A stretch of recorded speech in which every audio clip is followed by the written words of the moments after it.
Morning, good afternoon, good evening, and good night, friends and colleagues from across the world.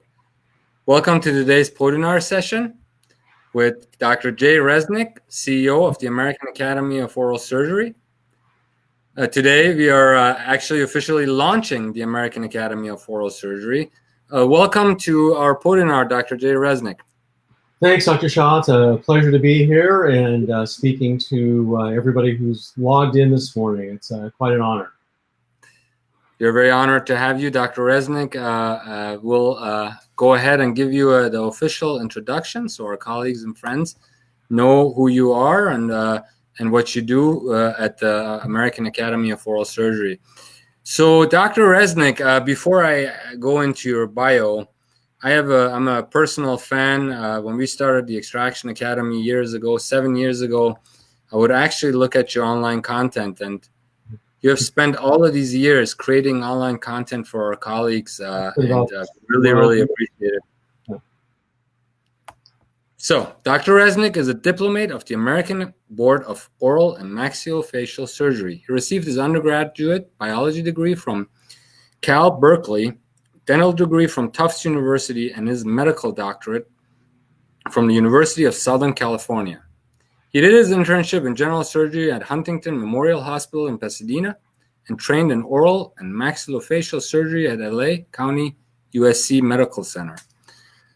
Dr. Reznick was one of the first North American adopters of fully guided prosthetically based implant surgery, and was the first specialist in the U.S. to integrate CBCT and CAD/CAM in his practice.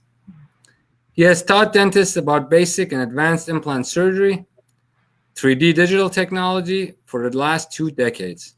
Dr. Reznick has published extensively in the dental and medical literature.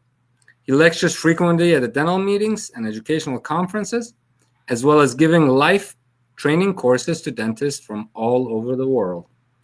Dr. Reznick is one of the founders of the website onlineoralsurgery.com, which educates practicing dentists in basic and advanced oral surgery techniques.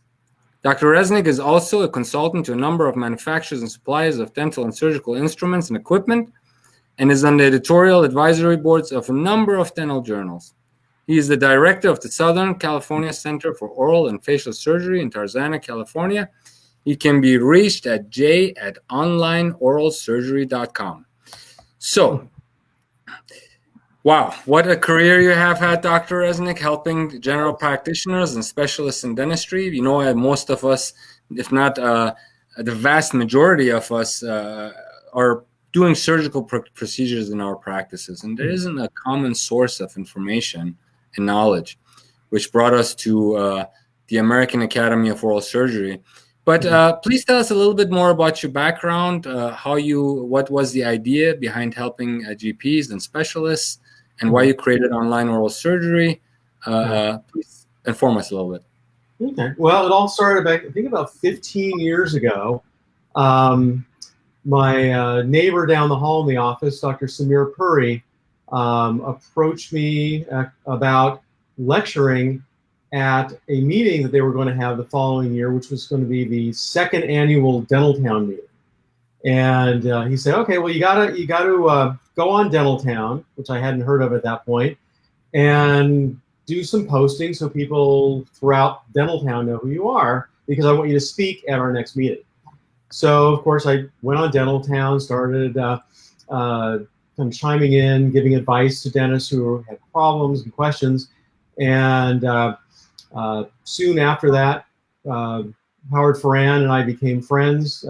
We would get together occasionally, and a couple of years later, we were actually at Samir's house, and Howard was over for dinner. The three of us were sitting down, and Howard says, "We're starting this new online CE on Dental Town. We're launching it, and we want you to be one of the first courses.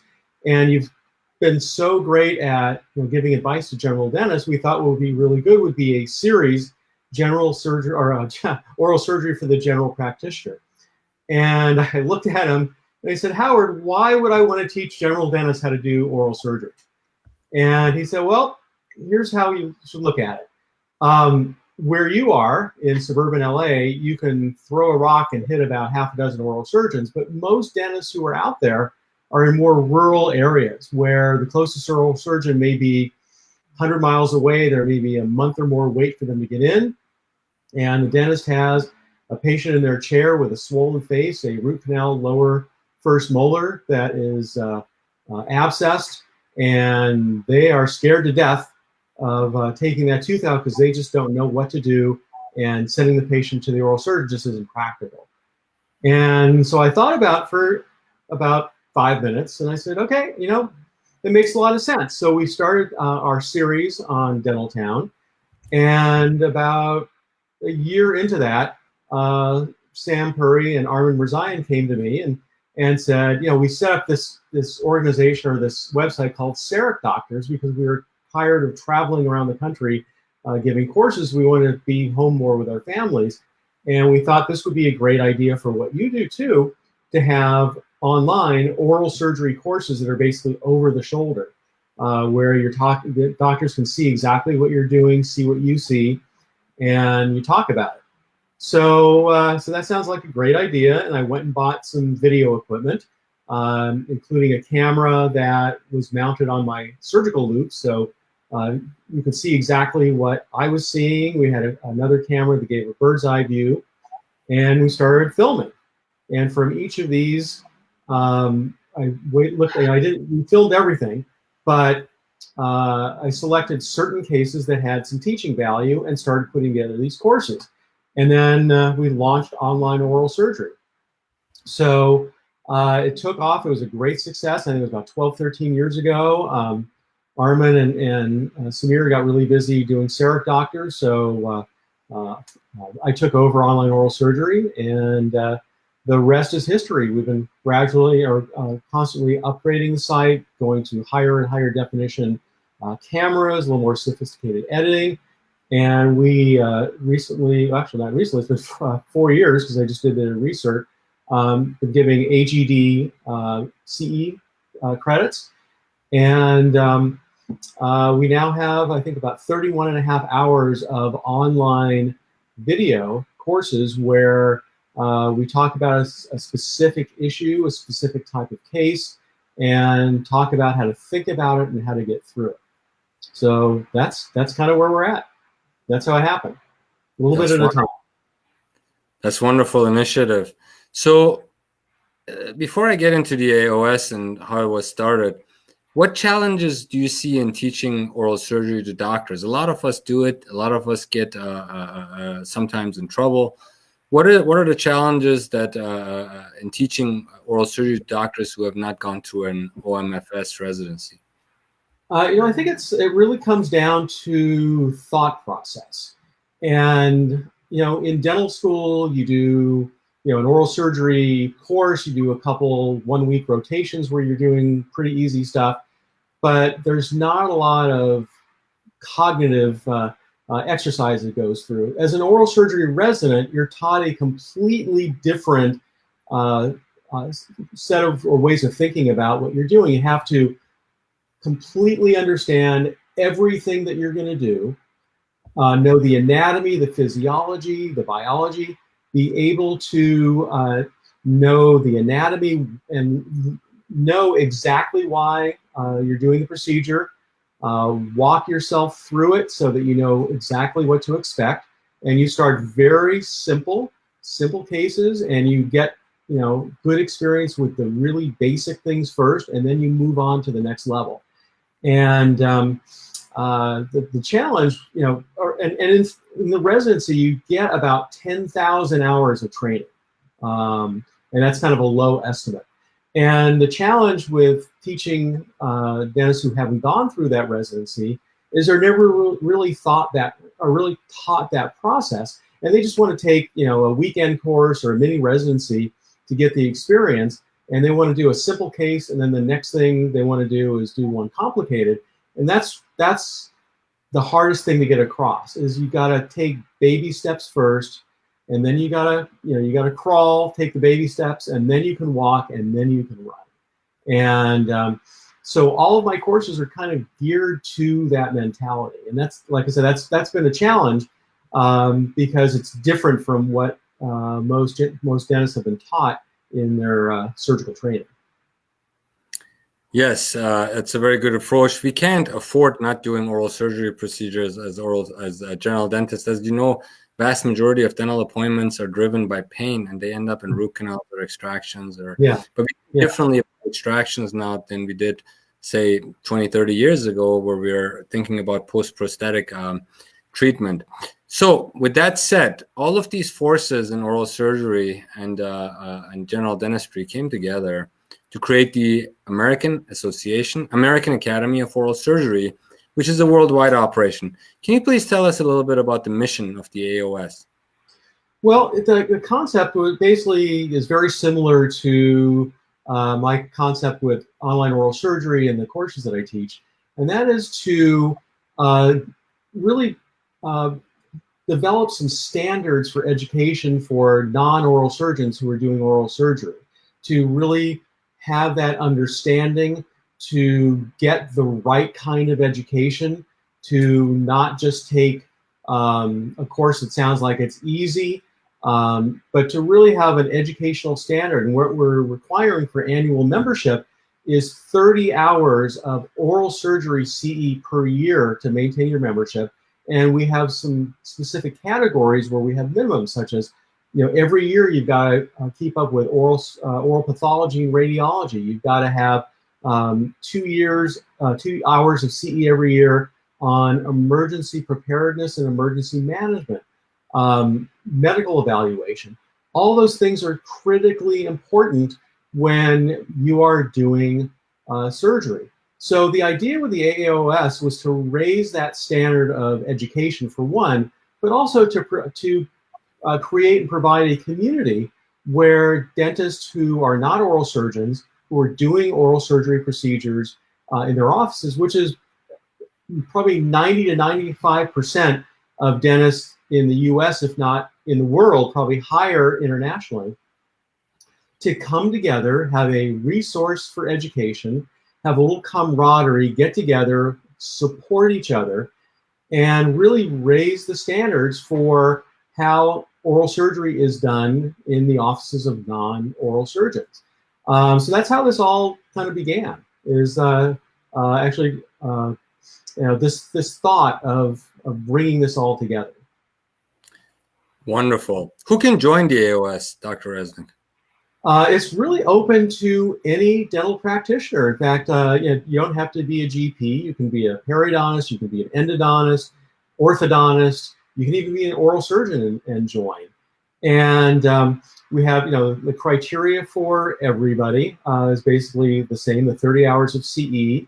And in addition, we're going to have levels of fellowship and mastership that doctors can attain through advanced continuing education study. And what's unique to the AAOS as opposed to other groups is that AAOS is open to not only the doctors, but also their office team. And one of my teaching philosophies, especially in the implant courses I teach, are that your office team is critically important to what you do. You can't just bring a new procedure into your office and bring that information, that new knowledge that you have into your office, especially when it comes to something like implants, and throw it on your staff. But if they're there with you and they learn with you, they get to feel the instruments and see how they work. And same thing with implants. Look and actually put in some implants themselves on a model. They're much more engaged, and it's they're much more likely to bring success to your practice when you bring in these new procedures. So it's open, it's open to any dentist throughout the world, as well as their office staff. It's amazing. Yes, community education brings us together. Dr. Reznick, I'm a dentist sitting here, or I'm a periodontist, oral surgeon, pedodontist. Down the list you go of specialties, oral maxillofacial radiologist. What is in it for me? What are some of the benefits I would get if I wanted to improve my surgical skills and avoid all of the things that I don't know about that could protect? How can I benefit by joining AOS? Well, as I mentioned, it really begins with the educational standards. We have a number of, or access through our website to a number of portals of really high quality oral surgery education and implant education who are taught by very well credentialed and very seasoned clinicians who really love to educate other doctors.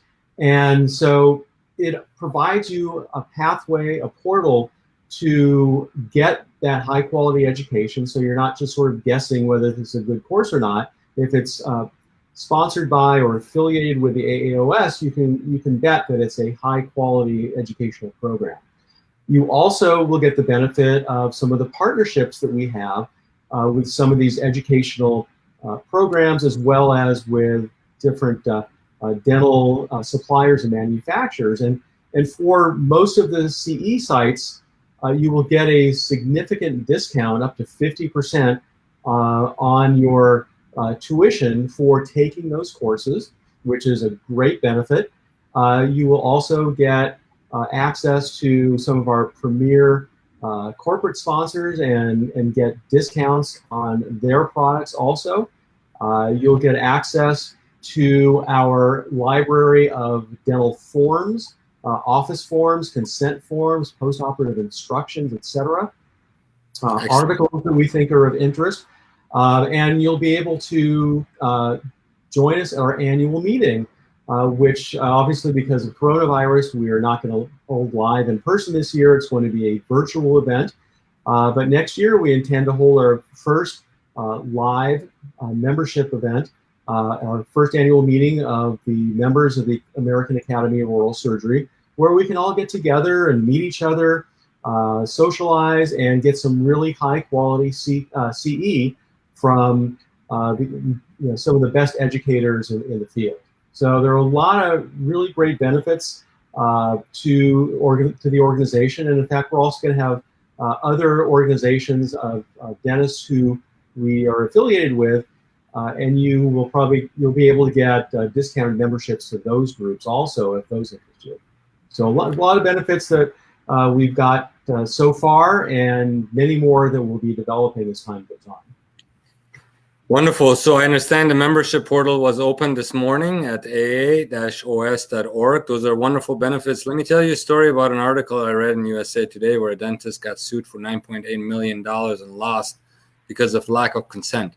So having risk management is a wonderful thing that you will gain with the AOS. I understand you also implementing a lot of programs like scholarships and other things that are in the making. Can you tell us about a multi-billion-dollar problem we face here in the United States and probably worldwide, where patients go to the emergency room on the weekend? How does AOS intend to approach this program, this problem with this fast-track program? Yeah. Well, this is a major problem that especially came to light during the coronavirus pandemic, and that is it's not just on weekends; it's at night also. Is that patients who may have a dentist or may not have a dentist, when they have a toothache or pain or swelling, their first thought is not to call their dentist, but to go to the emergency room. And what this does is it floods emergency rooms with patients who have dental problems that would have been better handled by a dentist or a dental specialist. So not only does that take away resources in the ER from seeing other patients, such as all these coronavirus patients or potential patients that are coming in, but it also wastes a lot of money, because if you go to the emergency room, the bill is going to be hundreds, if not thousands of dollars. And generally what they're going to do is they're going to give you a prescription for antibiotics and pain medicine and tell you to call a dentist, if the patients don't follow up with that, then they end up getting worse and end up in the hands of generally an oral surgeon who many times has to admit them to the hospital for a problem that could have been managed much earlier and much more simply had they gone to a dentist to begin with. So our campaign is three-pronged. One is education to the public through public service announcements to stress to them, if you have a dental emergency, or a minor dental accident, do not go to the emergency room. Call your dentist. If you don't have a dentist, you can always contact the local dental societies, and they have referrals, or ask a friend who they go to their dentist. So you get plugged into the right system, not into the ER system.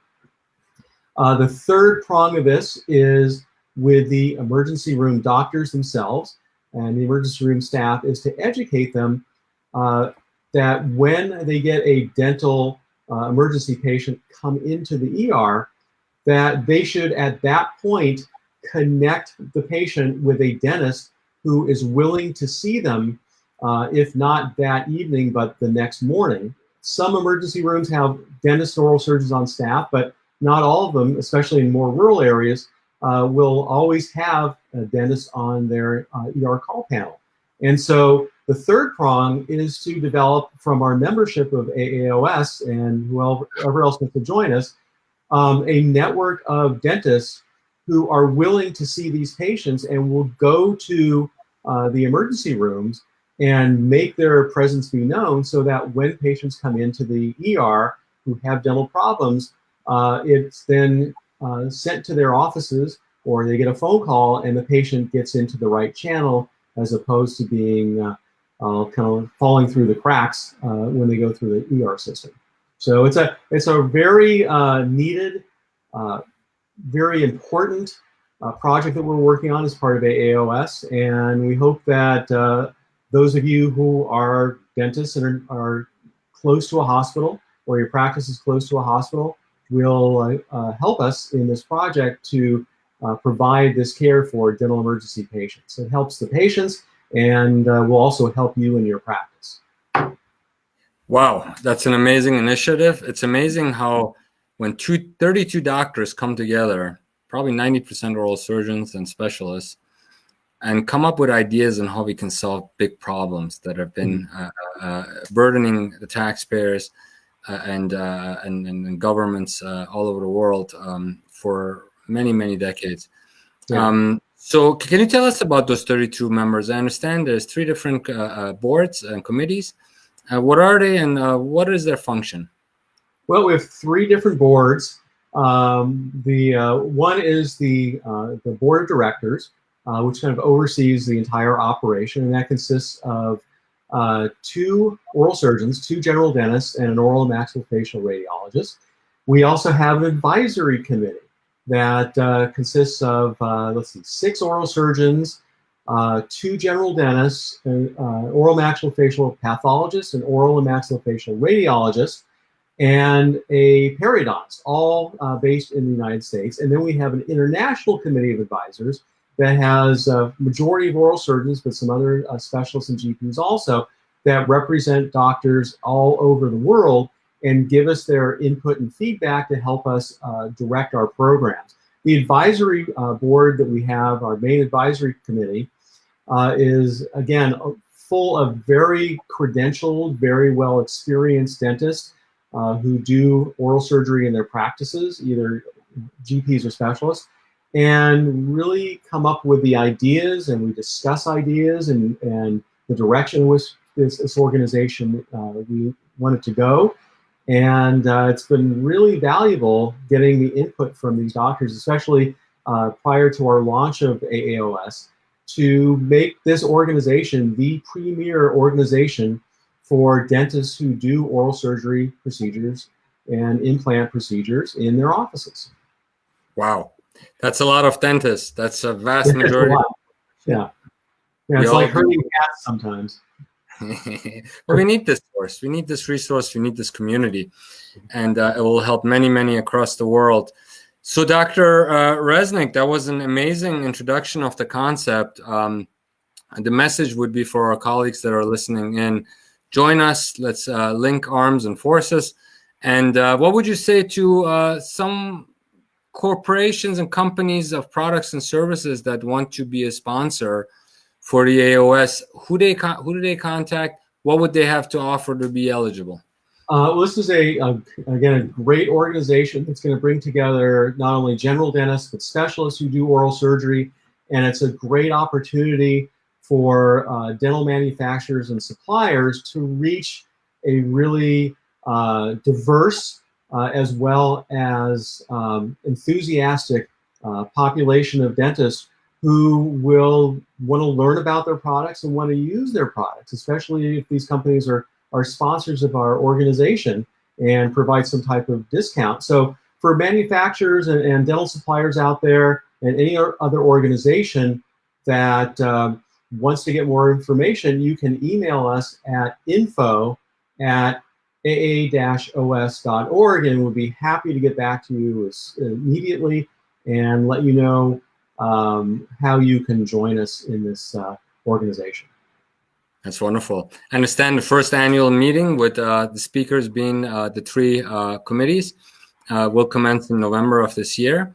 Yeah, this will be a virtual meeting. The virtual meeting, and we look forward to having all of the doctors there. Last but not least, in my opinion, the most important message for our next generation of colleagues, the students, the residents, what would you tell them? Well, for those dental students who are planning to go out into practice and anticipate they'll be doing oral surgery procedures, either if they own their own practice or if they're going into corporate dentistry, these are really good skills to have. Oral surgery is a skill and a knowledge database that you will use no matter what your practice situation. And we welcome dental students to join us. We have a significantly reduced rate for them so they can participate in our education as well as come to our meeting and participate in some of the benefits that we have if they're going out into private practice and they're going to be starting their own practice and they're looking for equipment and supplies. Our sponsors will be giving them some type of incentive to look at their products and to bring them into their offices. So it's a great opportunity for not only practicing dentists, but also for students to raise the bar in their oral surgery education. Impressive, impressive. Wow, Dr. Reznick, quite a bit of information to absorb. With that said, thank you for the introduction to the American Academy of Oral Surgery. I understand it's now an official partner of the private-public sector with the United States of America. And we thank you for all of your effort to bring great education and community to our colleagues across the world as we tackle this edentalism and also a decay issue, the epidemic. And with that said, you will have the floor now.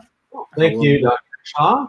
Let me just, there we go. Okay, and here we are. So basically what I want to talk about is, it kind of goes along with my whole teaching philosophy.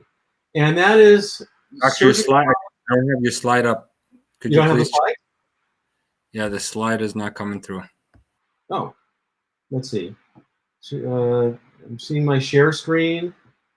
I'm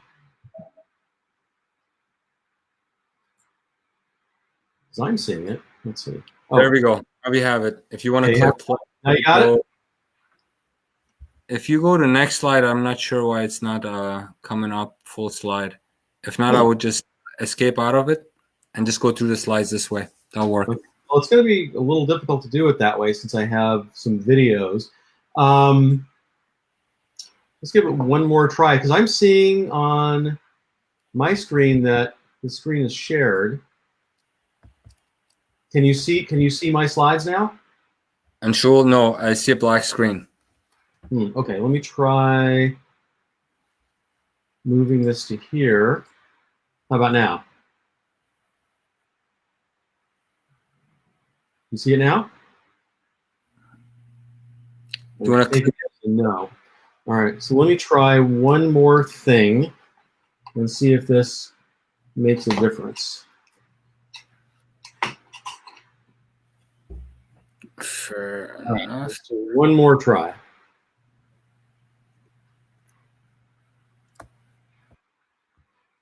And let's change. Okay. Oh, where we go? It's always the technical glitches. Okay. How about that? That worked.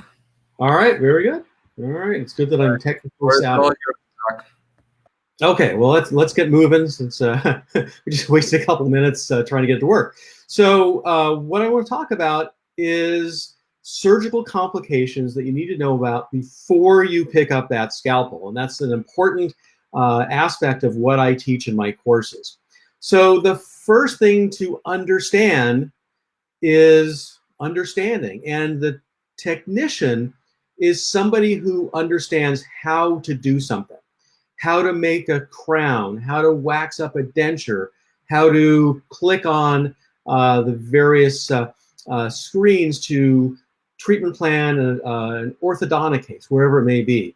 But it is the doctor, the clinician, who truly understands not only the how, but also the why not, and most importantly, the what if. What do I do if things don't go as planned? Because you have to remember that oral surgery or implant surgery, whatever it may be, is surgery. It's an invasive process where you are cutting into somebody and going through tissue, drilling into bone. And if you don't know what you're doing, you can cause a lot of havoc. And it may be something that'll heal and get better over time, or it may not. So when I graduated from medical school, we all go through our graduation ceremony, and part of it is reciting the Hippocratic Oath. And for those of you who don't read Greek, I don't either.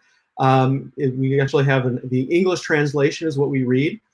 But the basic tenet of the Hippocratic Oath that all medical students recite when they graduate is something known as primum non nocere, which is kind of interesting because the Hippocratic Oath is in Greek and this saying is in Latin. But what it means is first do no harm. The first tenet of medicine and surgery is to do no harm to your patient. And that responsibility requires a lot of knowledge and strategy. So when I teach my courses, I teach my students that they need to start thinking like a surgeon. And I kind of touched upon this in my talk with Dr. Shah, is that you have very limited experience in dental school doing oral surgery.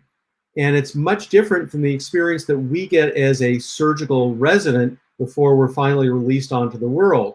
And one of the first things you need to be able to do is mentally visualize the procedure that you're going to do from start to finish once you understand why you're going to be doing it. So that means understanding the anatomy, the physiology of what you're going to do. Be able to walk through the procedure mentally, start to finish. And when you do that, then you're able to anticipate what instruments that you will need, what instruments you might need to get this procedure from start to finish, and have them either available or readily available. So if you need them, you have them in a blink, and you don't have to go searching the entire office for what you need.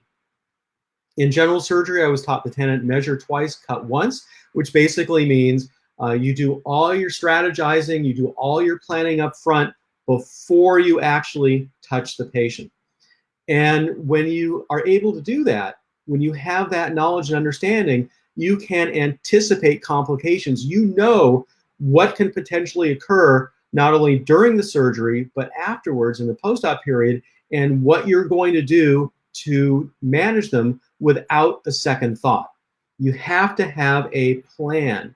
Know how to avoid those complications of the procedure you're doing and how you're going to manage them without having to think about it if they occur intraoperatively or postoperatively. So the complications I want to run through are kind of the more common ones. Subcutaneous air emphysema, bleeding in surgery, bleeding post-op, crown breaks off, a retained root tip, a displaced tooth into a place where it's not supposed to be, damage to adjacent teeth. That's kind of, I'm not even going to talk about that, but that is something that we always have to be careful of when we're doing surgery, and oral antral communication.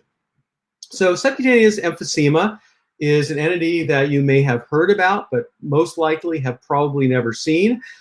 This is a patient I saw in my residency, and I wrote this article in the Journal of the ADA many moons ago.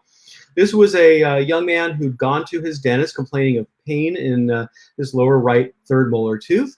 The dentist tried to get the tooth out with an elevator and forceps. It wasn't budging, so he laid a flap, got out his dental handpiece, and proceeded to remove the tooth. Patient went home, and within an hour, his face started to swell, and he was having some difficulty swallowing, so he presented to the emergency room where I happened to be on call.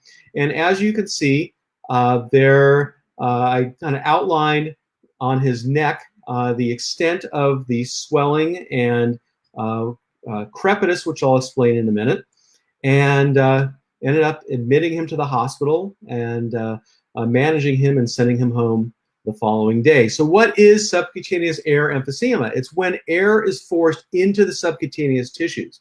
And this entity can occur either immediately during surgery, or it can be delayed, as in this case, by an hour or more.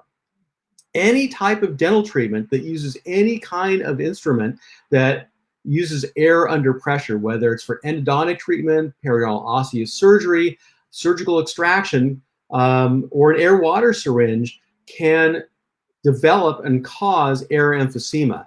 And the swelling can be very minimal, or it can be quite extensive, like in that patient I wrote about in JADA.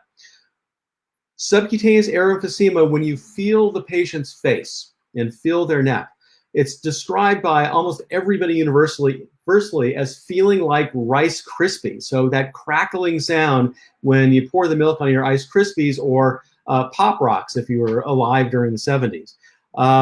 And many times, as in the patient that I just showed you, you can see actually air in the subcutaneous tissues. So how do you manage this? Well, the most important thing you do, just about like in everything else in surgery, is you want to try to prevent this complication. And the most important way to do this is to use a surgical handpiece for surgical procedures. And you want to avoid any high pressure, like an air water syringe, into any tissue that's inflamed, because that tissue is going to be much looser and the air can get into that area and subcutaneously much more easily. So this is one type of surgical handpiece. This is a 45-degree angle handpiece that was designed for doing surgical procedures on a regular dental system. It vents its air completely to the posterior, so no air can get out into the surgical field. And this is what I use in my office. This is an electric surgical handpiece, and this also does not allow any air to go forward, but only backwards if any air is released at all. So if it does occur, what do? You have to reassure the patient this is something that is not common, but is not uncommon either, that it will get better on its own. Moist heat is really helpful. Antibiotics are recommended because when you get air into the subcutaneous tissues, you also get saliva and bacteria, which can cause an infection. So antibiotics are always recommended. Routine, penicillin, Keflex are kind of the antibiotics of choice. And observing the patient. In the patient that I showed you, we observed the patient in the hospital because his swelling was much more severe and his symptoms were more severe. But if it's minor, you just send the patient home. Let them call you if things are getting worse. And another good thing to do is actually send this patient to your oral surgeon, who can evaluate the patient, verify the diagnosis, and let the patient know that this is something that sometimes occurs. It will be better. It will get better over time. And it's always nice to have that reassurance from a specialist for your patient. Rarely do we ever have to admit the patient to the hospital. And in severe cases, there can be airway impingement where you have to intubate the patient because of lack of airway patency. But generally, this resolves on its own within a few days, sometimes a few weeks, but it's a very important entity to know about. The next thing to know about before you do surgery is how to manage bleeding. And bleeding from a surgical site can occur anytime during the procedure, and generally it can be controlled by local measures, even patients who are on blood thinners. So the primary method we use if we get bleeding from an extraction site is I roll up a 2x2 gauze, kind of if you were if you had PE in junior high, and people would roll up the towels and call them rat tails and whip each other, at least in the boys' locker room.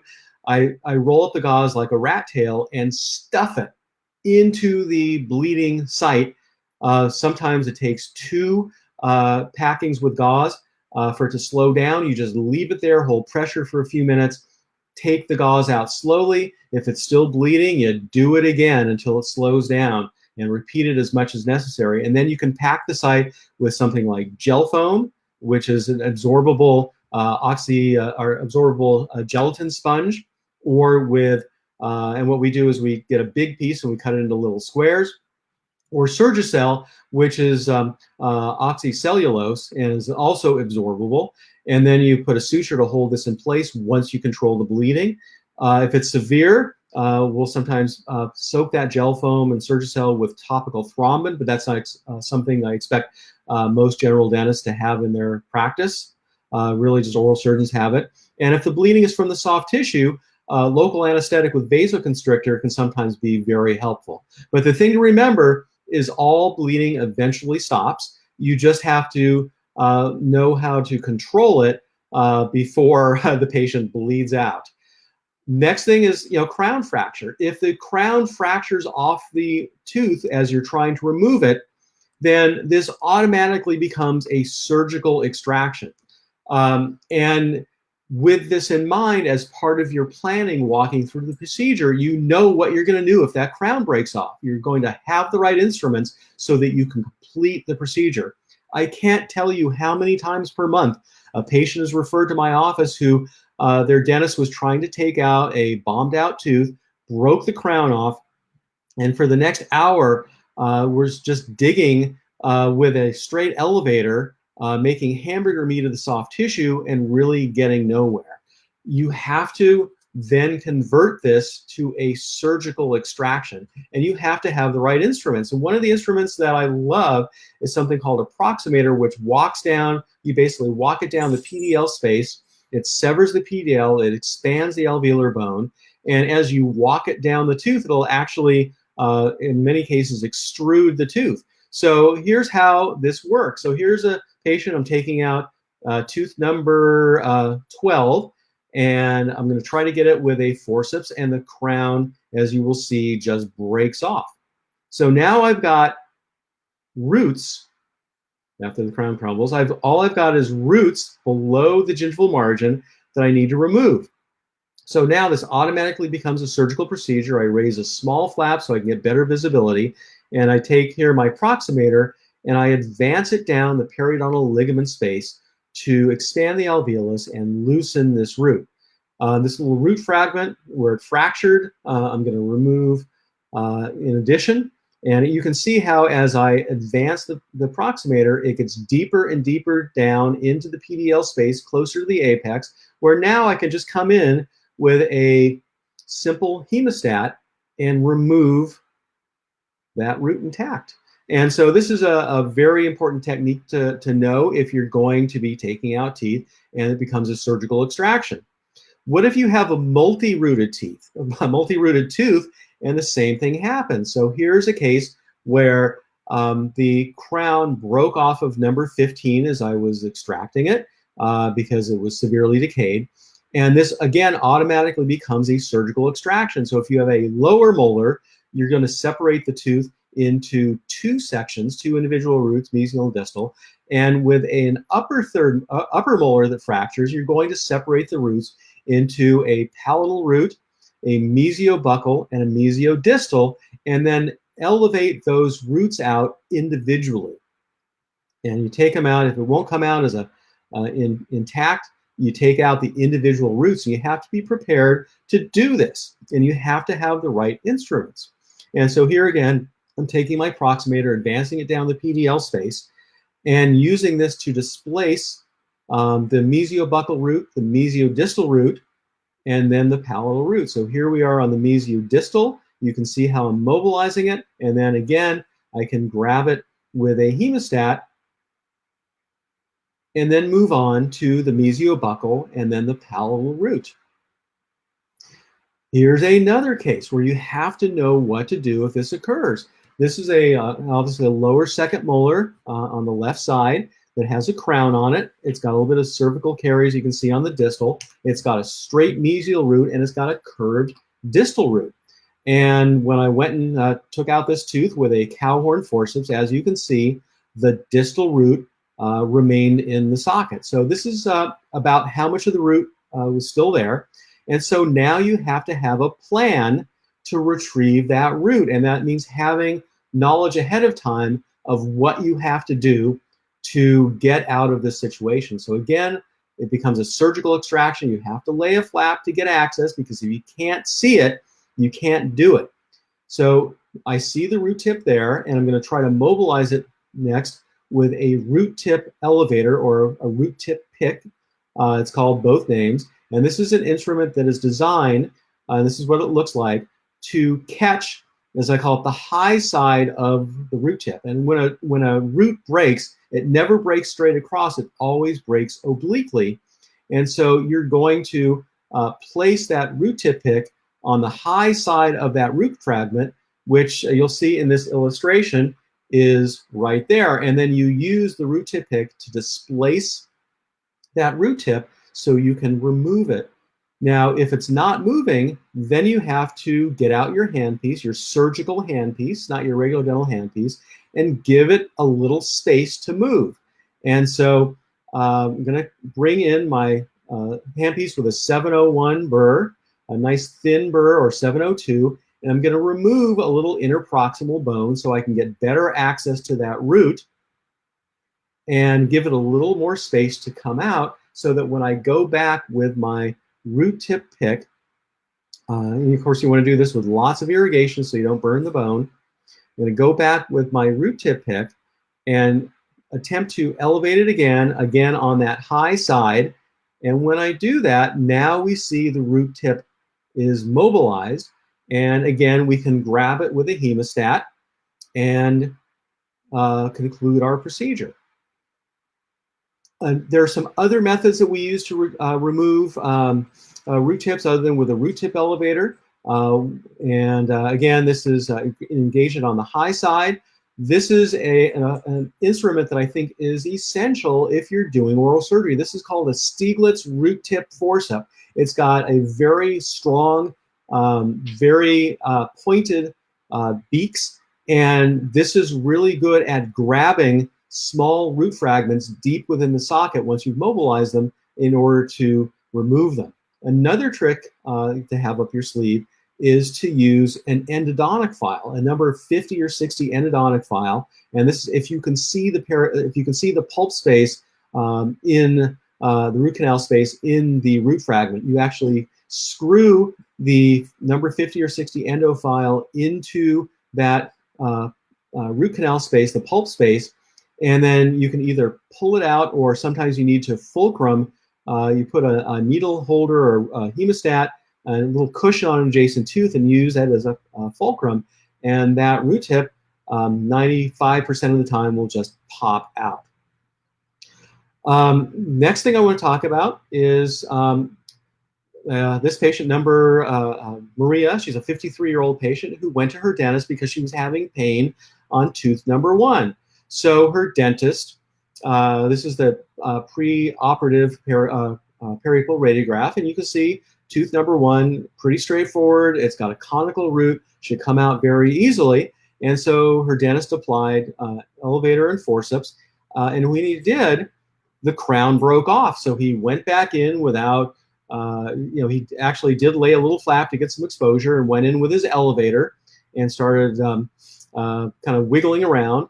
And then all of a sudden panicked, and he sent the patient to my office with one of his assistants saying, I think I pushed the root tip into the sinus because I'm seeing something yellow pouring out. So we bring the patient in, and immediately I'm going to get, if there's a root tip in the sinus, I want to get a cone beam CT to see exactly where it is, what we're dealing with. before I go in and see the patient.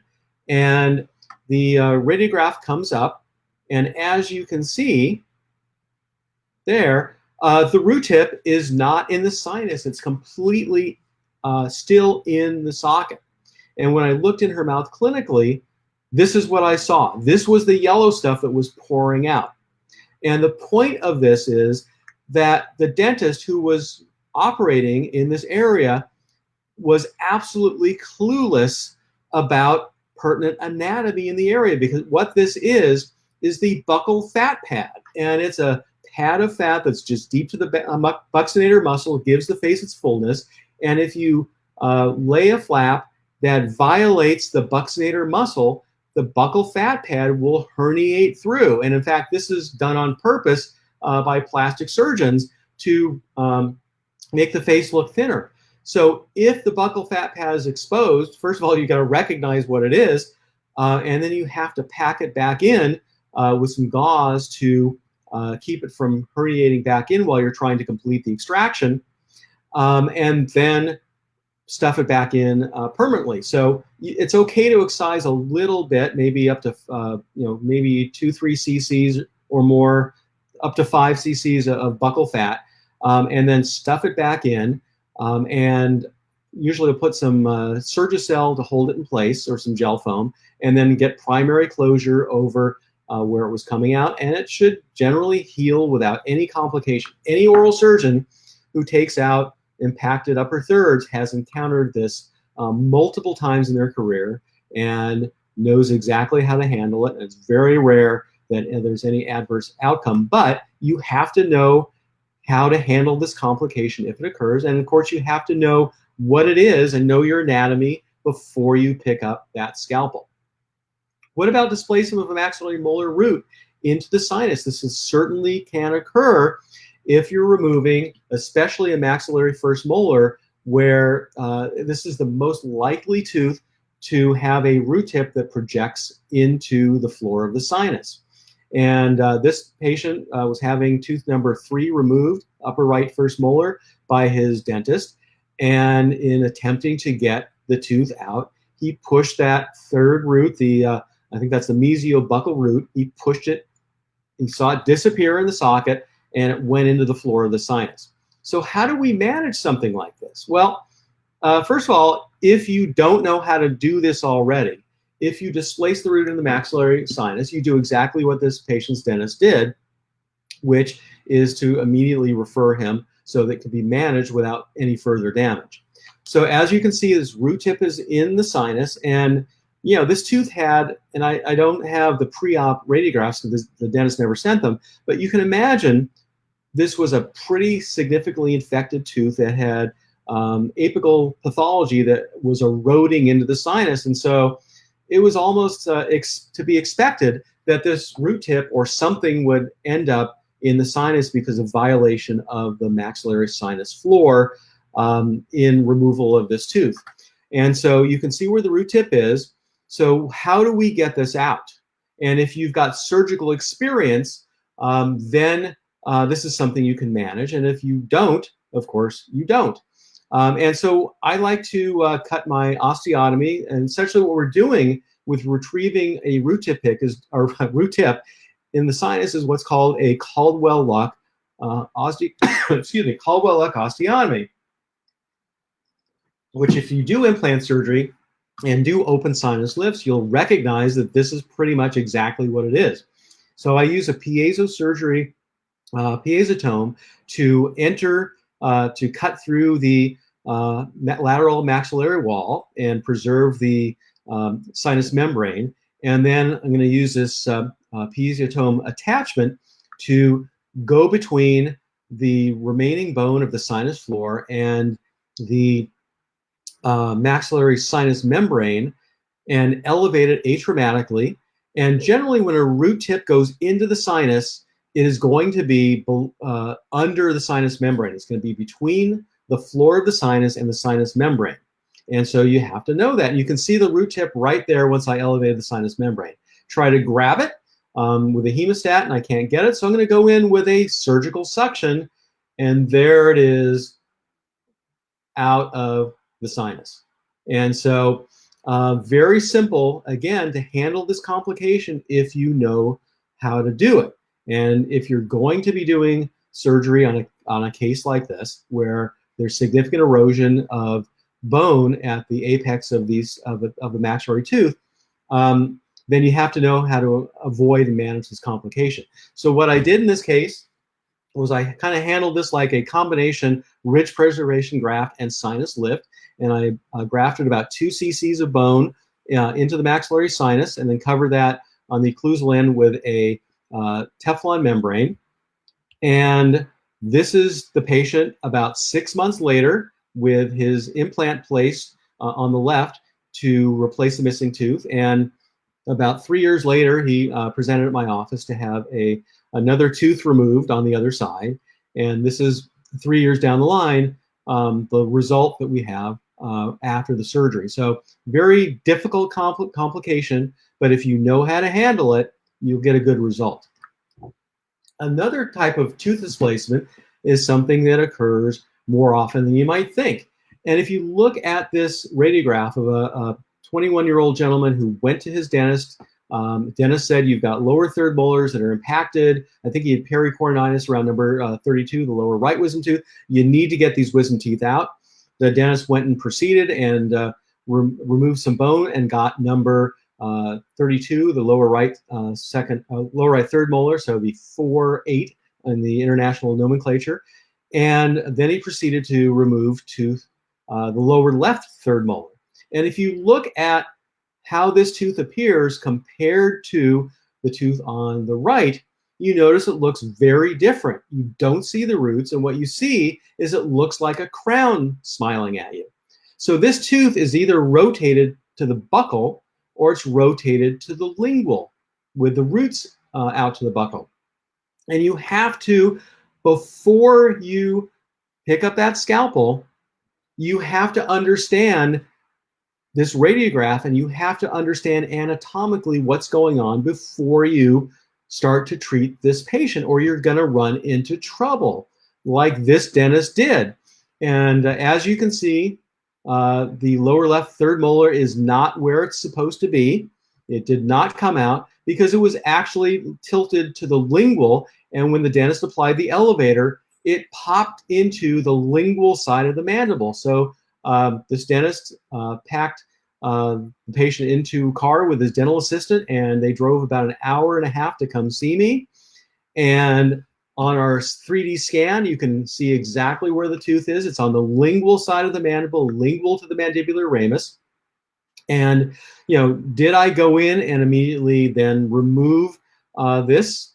And the answer is no. What we do in a case like this is we leave it alone for a few weeks. We put the patient on antibiotics because you've got bacteria and saliva now where it shouldn't be deep to the mandible.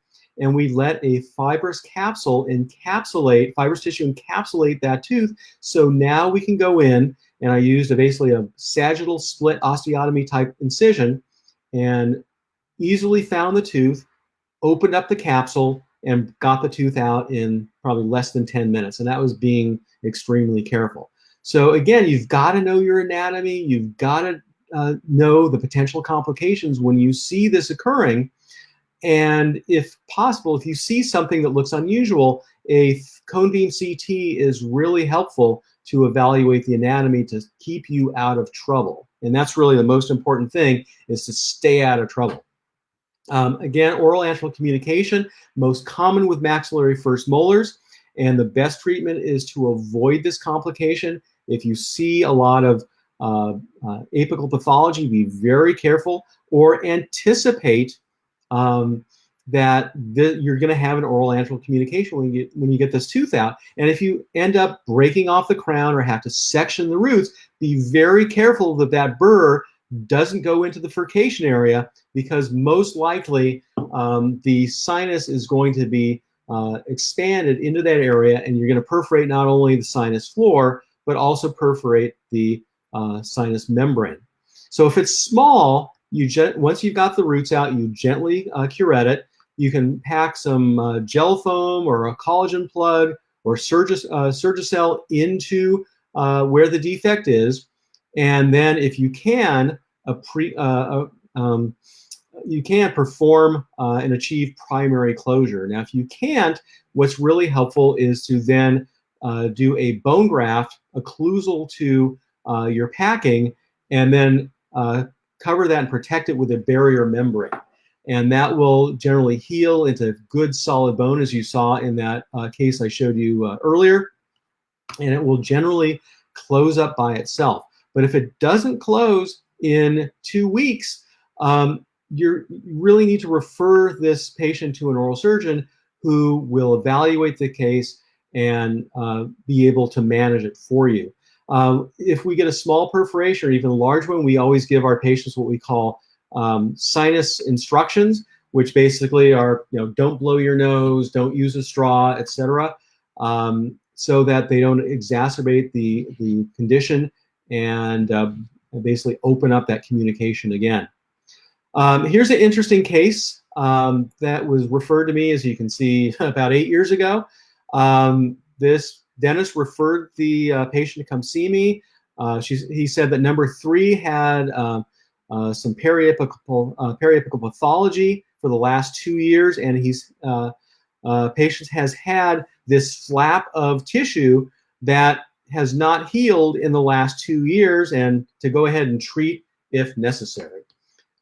So, the first thing, when I looked in the patient's mouth, I knew exactly what was going on. This is not a flap of random tissue. This is what's called a fistula. Fistula's tract of pus that is trying to drain from an area of periapical infection. And in fact, you can kind of see it vaguely here on this panoramic projection, but in 3D, you can see very significant bone loss. You can see erosion in through the floor of the sinus into the maxillary sinus, thickening of the sinus membrane. And you know ahead of time that when you take this tooth out, you're going to have to manage this oral antral communication. So in her case, I did kind of what I showed you before. I packed the apical end with some collagen plug and some collagen, grafted the area, and placed a Teflon membrane. And this is what it looked like at 6 weeks post-surgery. And about 3 months later, or 4 months later, this is what the area now looked like. When you remove that Teflon barrier, there's granulation tissue that is formed within that graft, and then this epithelializes over and gives you a nice broad band of thick, healthy keratinized tissue. So if you want to place an implant to replace the tooth, you've laid the foundation when you took the tooth out. So if you get a sinus exposure, oral antral fistula, you want to place the patient on antibiotics for 10 days because saliva has gotten into the sinus, and there will be bacteria from the oral cavity that don't belong in the sinus. And the most common thing to use is amoxicillin, 500 milligrams 3 times a day for 10 days. If the patient's not allergic, if they are allergic, you can substitute a cephalosporin or Biaxin, something like that, clarithromycin. But again, 10 days is important because sinus infections and sinus pathology take much longer to resolve.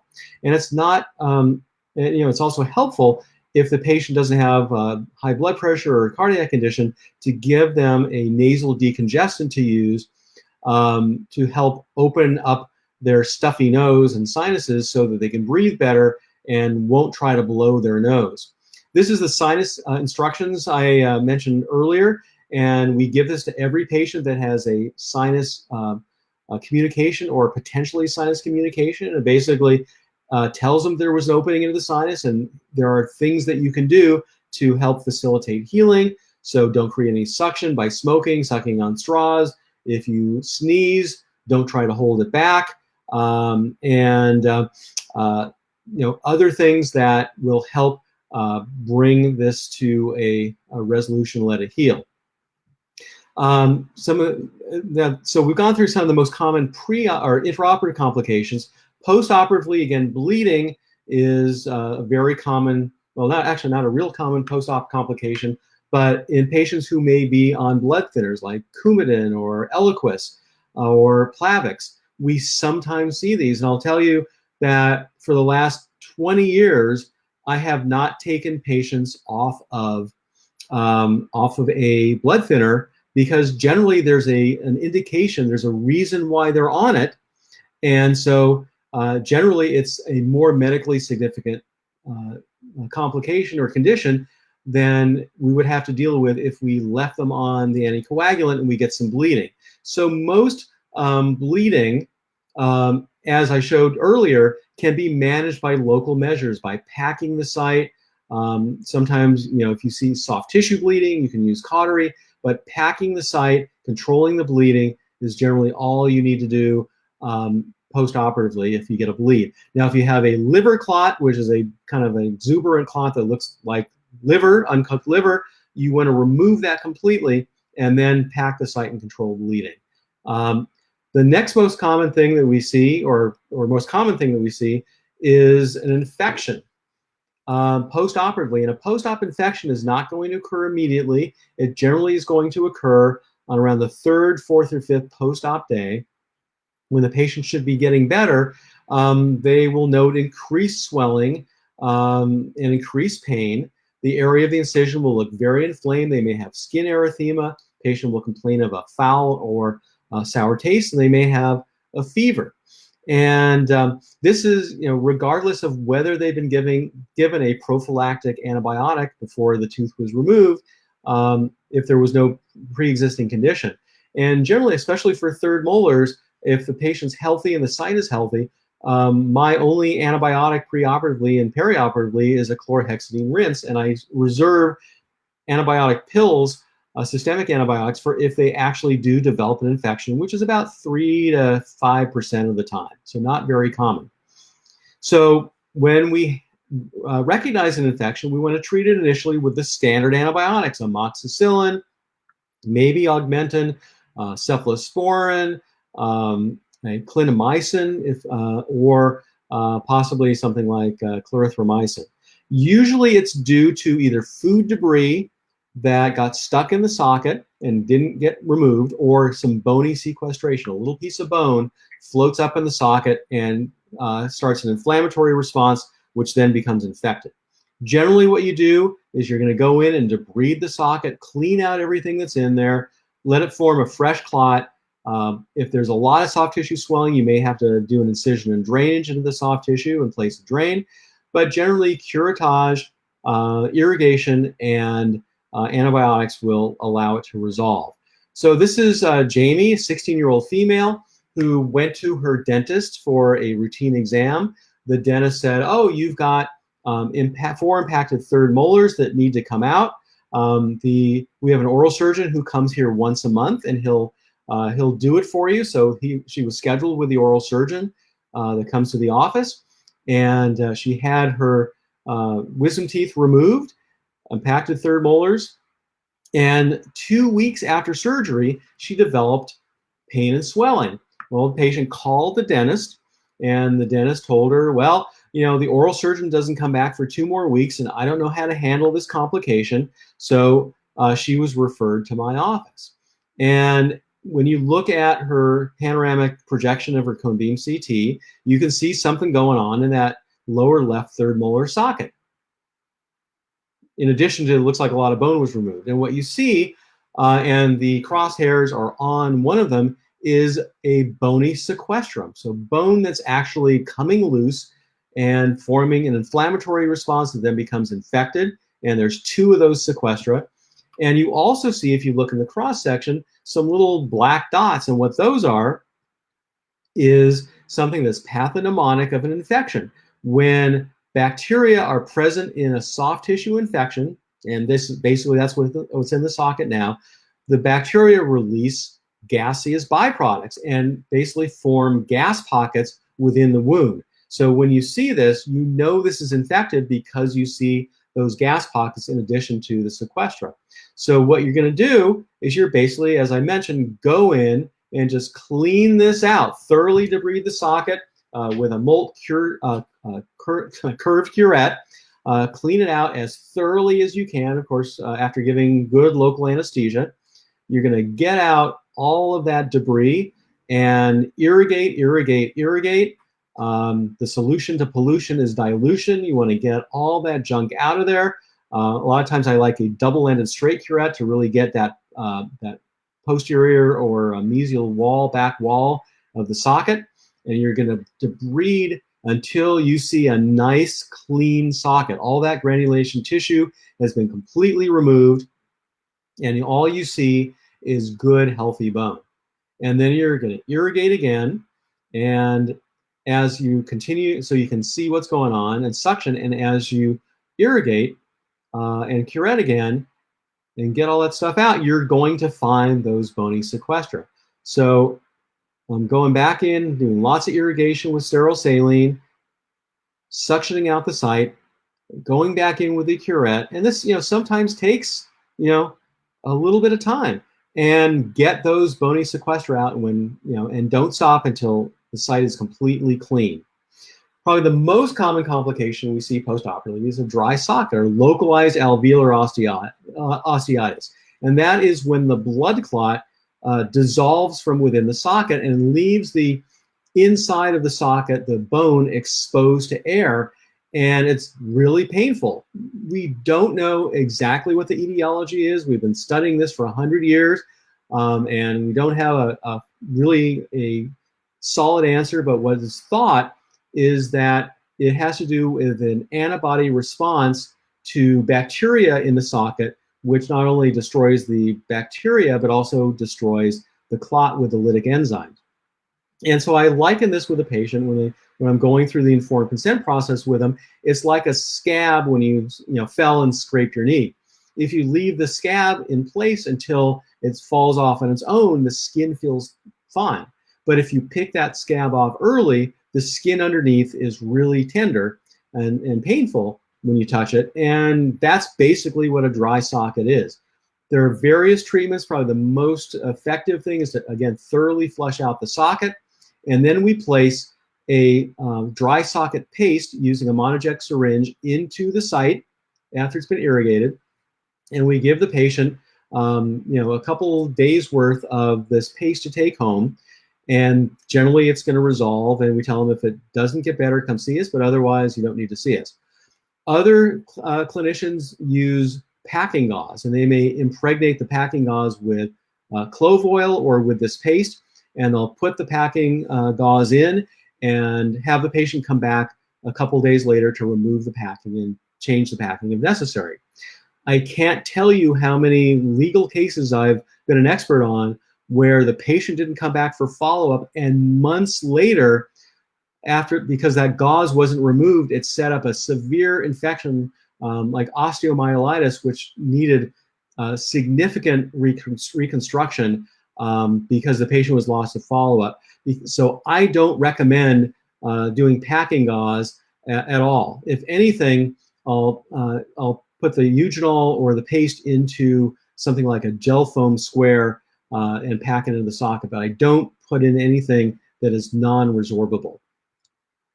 If the patient calls you on Saturday evening and you're not available to come to the office, what is real helpful, you tell them to go to the pharmacy and buy a bottle of clove oil and an eyedropper and drop that, put drops of clove oil directly into the socket, and that will soothe the nerve endings. And that's really the main ingredient of those dry socket pastes.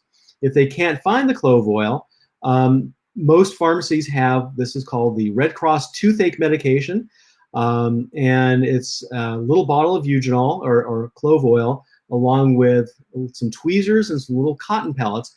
So we tell the patient to actually just, again, use an eyedropper to drop the clove oil into the site, not to put the cotton pellets into the socket because they may put a bunch in and not remember how many they put in. And then when they come to see you, you don't know if you got them all out. So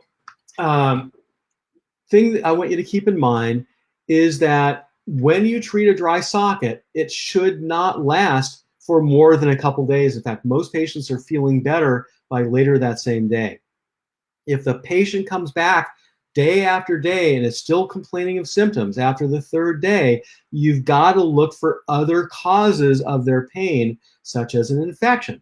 So just remember, And this goes for anything you do. When things don't seem right, there's a good chance that something's wrong. So always remember that. Nerve injury can occur with extractions, and luckily this is not a common thing. We see it overall in about 0.5% of cases where the patient may have a little transient numbness that comes back to normal within a couple days or a couple weeks. Permanent numbness is really rare, like 1 out of 20 to 25,000 patients. The prognosis really depends on how profound the numbness is. There are medications that we use that may help. If the patient has some numbness or paresthesia, we generally start them right away on corticosteroids like a Medrol dose pack. And if they have pain, we'll start them on gabapentin, which is something that should only be done by someone who is experienced with this drug. Surgery is not done all that often, only when there's observed transection of the nerve and total anesthesia or total dysesthesia. The take-home message is if you get a nerve injury, the best thing to do is to send the patient to an oral surgeon or someone who deals with nerve injuries who can reassure the patient that this is something that occurs occasionally. Generally, it gets better, and that can really take over management of this for you, because this is a headache that you don't want. So in wrapping things up, to avoid surgical complications, before you pick up that scalpel, you want to have a plan of everything that you do from start to finish. Again, walk through the procedure, know exactly what instruments you're going to need, anticipate complications and how you're going to manage them, and hopefully you're going to avoid them. But if they do occur, either in surgery or postoperatively, know exactly what you're going to do to manage them without having to think about it. It should be a reflex. And when you get to that point, then you truly are an experienced and well-trained dental alveolar surgeon. Always tell yourself, not that I think I can do the procedure, but that you absolutely know that you can do it. And that comes from training, and that comes from experience, and that comes from common sense of not getting in over your head. Always, I know I can do it, not I think I can do it. And that gets us to the finish line. I hope that you learned a little bit today. It's been my pleasure speaking with all of you. And I don't know if we have any questions. And oh, I see Keanor back there again. So let me see camera. Wow. So yeah, let me go back to this can you hear me? There we go. So hopefully everybody learned a little something. And I think the big take-home message is to know what you're doing. Think about it. Think like a surgeon. Have a plan. Understand what you're going to do before you start any procedure, whether it's an oral surgery procedure, an implant, endodontic procedure, orthodontics, endodontics, whatever you're doing, you've got to have that understanding before you start, or you will get into trouble and you will regret doing that procedure. So there. Wow. That was quite an amazing presentation. I wanted to kind of let you know I was in the background observing our colleagues sharing. And when we did the Global Interdisciplinary Summit, the biggest day we had was with Dr. Now I see all those comments. We had about 145,000 people that tuned in. Today, all records on your podium have been broken. All records from the entire Global Interdisciplinary Summit. You have been shared 553 times as we speak onto groups across the world that have heard your message. Our colleagues love complications management. That's one of the most important things you need to have a good handle on and understand before you do any procedure. You want to be, again, a clinician, not a technician.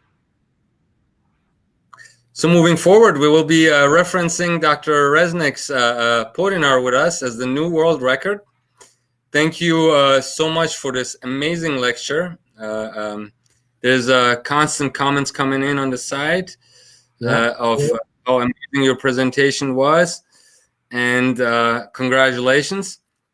Thanks. And thank you for what you do for our community, Dr. Reznick. My pleasure. It's been my joy and my pride for the last 15 years to be bringing this type of education to those who want to do oral surgery procedures in their practices, either because they enjoy doing it or because the practice situation they're in dictates it, to really understand what you're doing and be successful at it and not have a disaster and stop doing it. So it's been a lot of fun. It's been a good ride for the last 15 years that I've been doing this. Yes, and we are very appreciative of what you have done and what you continue to do. For the viewers, aa-os.org, you can learn more, and you can also email us at info@aa-os.org.com. Org. Very important, not a .com.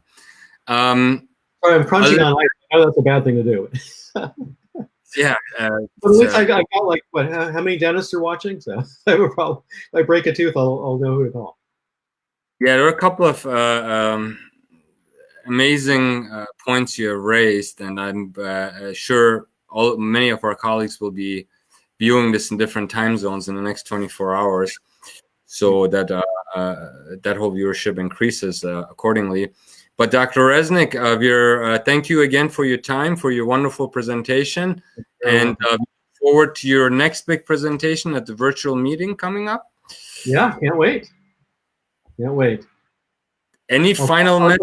I'll give the 4-hour version of this lecture. Fair enough. It's good. It's all knowledge that will improve us and the way we care for our patients. So I don't know if you know it or not, but you have directly or indirectly influenced the lives of millions and millions of patients, if not hundreds of millions of patients with what you're doing. It's very admirable. Because when we train other doctors and we teach other doctors and we learn from other doctors, they subsequently implement those learnings chairside, which is something to be very proud of, Dr. Reznick. Again, thank you for your time and your contribution. Ladies and gentlemen, listening in, you can find Dr. Reznick and many other leading professionals in the oral surgery space at the American Academy of Oral Surgery. Thank you for tuning in. We shall see you again for the next Podinar. Have a great day, guys. We want to see you all as members. Yes. All right. Everybody have a good Sunday or early Monday morning, depending on where you are. You got it. See you soon, Doc. Bye.